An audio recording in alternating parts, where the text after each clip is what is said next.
Lakshmi, please Lakshmi, ఏడవద్దు. నేను నీకు తోడుగా ఉన్నాను కదా, ప్లీజ్. లక్ష్మి, ఇటు చూడు. ఇలాంటి టైంలోనే మనం స్ట్రాంగ్గా ఉండాలి. జరిగిపోయిన దాన్ని మార్చడం ఎవరి వల్ల కాదు, కానీ జరగబోయేది మార్చే అవకాశం మన చేతుల్లోనే ఉంది. ఇప్పటికీ మించిపోయిందేం లేదు. మనం ధైర్యంగా ఎదిరించాలి. ప్లీజ్ లక్ష్మి, ముందు ఏడు పాప, ప్లీజ్.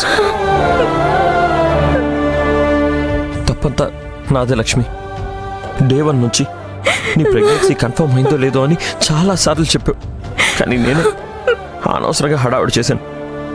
దయచేసి నన్ను క్షమించు లక్ష్మి, ప్లీజ్. ముందు ఏడు పాపు. ఇందులో మీ తప్పేమీ లేదు. నా తలరాత ఇలా ఉంది. నన్ను పెళ్లి చేసుకుని మీకు మనశ్శాంతి లేకుండా అయిపోయింది. మీరు మీ ఫ్యామిలీకి దూరం అవ్వడానికి కారణమయ్యాను. మీరు నన్ను క్షమించాలి. ప్లీజ్ అలా మాట్లాడకు. నిన్ను పెళ్లి చేసుకున్న దగ్గర నుంచి నేను చాలా సంతోషంగా ఉన్నాను. నా పాలిటి దేవత నువ్వు నా పక్కనుంటే చాలు, అన్నీ మర్చిపోతాను లక్ష్మి. అంత మంచి జరుగుతుంది. ఇక నుంచి అందరూ కలిసి ఉండొచ్చు అనుకున్నాను. ఒక్క క్షణంలో అంతా మారిపోయింది. దేవుడు ఇలా పరీక్ష పెట్టి మనల్ని మరింత స్ట్రాంగ్గా చేస్తున్నాడు. ఇదంతా మన మంచిగా అనుకోవాలి లక్ష్మి. ఇన్ని రోజులు దేని గురించి అయితే ఆలోచించామో అది ఖచ్చితంగా జరుగుతుంది. నువ్వు దాన్నే తలుచుకుంటూ బాధపడకు ప్లీజ్. నువ్వు ఏడవడం నేను చూడలేను. ప్లీజ్ లక్ష్మి, అర్థం చేసుకో. పాపం అత్తయ్య వాళ్ళు ఎంత ఆశపడ్డారండి. అందరికీ బాధ కలిగించింది అన్నయ్యాను. అక్కడ పుట్టింటి వాళ్ళు సంతోషంగా లేరు, ఇటు అత్తింటి వాళ్ళు సంతోషంగా లేరు. నాది ఒక జన్మేనా?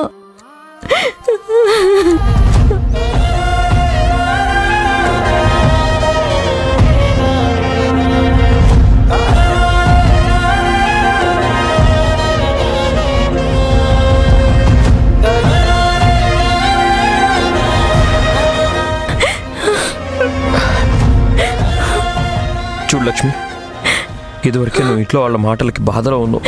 ఇప్పుడు ఇంకో సమస్య వచ్చిందని కుమిలిపోతూ ఉంటే ఎలా లక్ష్మి? మనం కావాలని ఏది చేయలేదు. జరిగిందంతా ఉపేడగల అనుకొని ముందుకెళ్ళిపోవాలి. అన్ని సమస్యలకి పరిష్కారం దొరుకుతుంది.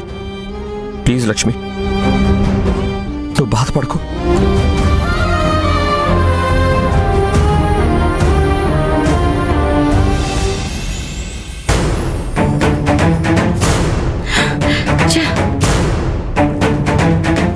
పదే పదే వాళ్ల చేతిలో ఎలా మోసపోతున్నావు భద్రావతి? ముందు ఎందుకు వాస్తవం తెలుసుకోలేకపోతున్నావు? ఇప్పుడు అందరి ముందు ఎంత అవమానం జరిగింది. అమ్మా, ఇప్పుడు కూడా నువ్వు వదిన అపార్థం చేసుకుంటున్నావు. జరిగిన దాంట్లో వదిన తప్పేం లేదు.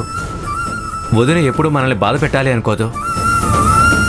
అవునమ్మా, ఒకసారి నువ్వే ఆలోచించు. ప్రెగ్నెన్సీ విషయంలో ఎవరైనా నాటకాలు ఆడతారా? వాళ్ళు నిన్నెప్పుడు మోసం చేయాలనుకోలేదమ్మా. ఇంతవరకు నీ మాటకి విలువిచ్చి అన్నయ్య వదిన నువ్వేం చెప్తే అది చేశారమ్మా. ఇలాంటి సమయంలోనైనా వాళ్ళ తప్పులేదని నువ్వు అర్థం చేసుకో అమ్మా. భద్రావతి, హరిణి, లక్ష్మిని నువ్వింటికి రమ్మని పిలిచావు గాని వాళ్ళంతటా వాళ్ళు వస్తామని ఎప్పుడూ చెప్పలేదు. వీళ్ళని ఇలాగే వదిలేస్తే అమ్మ మైండ్ సెట్ని మార్చేస్తారు. ఏదో ఒకటి చేసి వీళ్ళని డైవర్ట్ చేయాలి. చాలే ఊరుకోండి. లక్ష్మిని తిట్టడం మానేసి తనని వెనకేసుకొస్తున్నారు. అసలు అమ్మ స్థానంలో మీరుండుంటే ఆ బాధ ఏంటో మీకు అర్థమయ్యేది. మీ అమ్మ అర్థం చేసుకోవాలనే నేను చెప్తున్నాను.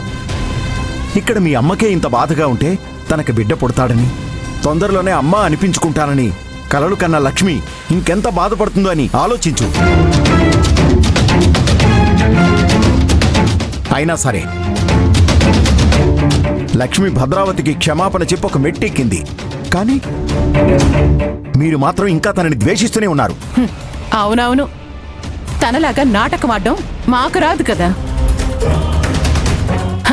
ఏదైనా సరే మొహం మీదే చెప్పి రావటం మాకు అలవాటు నాన్నా. లక్ష్మి అబద్ధాన్ని నిజమని నమ్మించి ఇప్పుడు సారీ చెప్తే ఎలాగా? చేయని తప్పు కూడా ఒకరిని బ్లేమ్ చేసి అనరాని మాటలు అనడం వల్ల ఏంటక్క ప్రయోజనం? రే కిరణ్, నోరుంది కదా అని ఏది పడితే అది మాట్లాడుకో. నీకేం తెలీదు, నువ్వు అసలు ఊరుకో. చాలా ఆపండి.